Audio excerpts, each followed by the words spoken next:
બનાસકાંઠા જિલ્લામાં ઓગળ તાલુકાના ખસા ગામે આવેલી ધરતી જીનિંગમાં ભારતીય જનતા પાર્ટીના હોદ્દેદારોની જિલ્લા ભાજપ ઉપપ્રમુખ કૃણાલ ભટ્ટના અધ્યક્ષસ્થાને યોજાઈ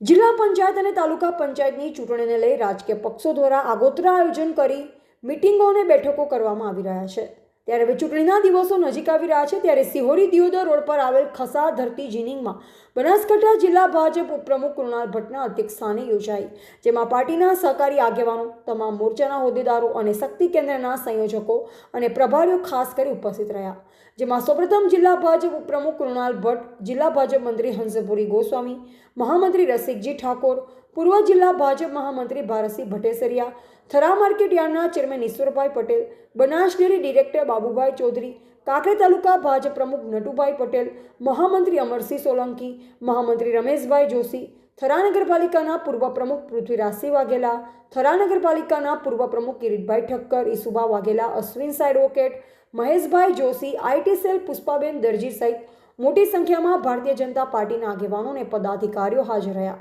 જેમાં કાંકરેજ તાલુકામાં 3 જિલ્લા પંચાયત અને 10 તાલુકા પંચાયત તેમજ ઓગળ તાલુકામાં 3 જિલ્લા પંચાયત અને 10 તાલુકા પંચાયતની ચૂંટણીઓના પડઘમ વાગી રહ્યા છે। જેમાં જે તે વિસ્તારમાં સંગઠનાત્મક કાર્યકર્તાઓને પાર્ટી દ્વારા સૂચના આપવામાં આવે તે રીતે કામગીરી કરવા માટે જણાવવામાં આવ્યું અને આવનાર દિવસોમાં પ્રદેશના પ્રમુખ અને મહામંત્રીની આગેવાની હેઠળ ખાસ કરી અગત્યની બેઠક યોજવામાં આવશે અને દરેક કાર્યકર્તાઓએ કામે લાગી જવાની ખાસ કરી સૂચના આપવામાં આવી અને ગણતરીના સમયમાં ટિફિન બેઠક યોજવામાં આવશે તેવું જિલ્લા ભાજપ મહામંત્રી રસિકજી ઠાકોરે જણાવ્યું। ત્યારબાદ જિલ્લા ભાજપમાં ભારતસિંહ ભટ્ટેસરિયાની નિમણૂક કરવામાં આવી છે ત્યારે તેઓને પાર્ટીના નેતાઓ અને કાર્યકર્તાઓએ ખેસ પહેરાવી અભિનંદન પાઠવ્યા અને અંતમાં આભાર વિધિ બાબુભાઈ ચૌધરીએ કરી હતી। રિપોર્ટર રામજીભાઈ રાયગોર, બનાસકાંઠા।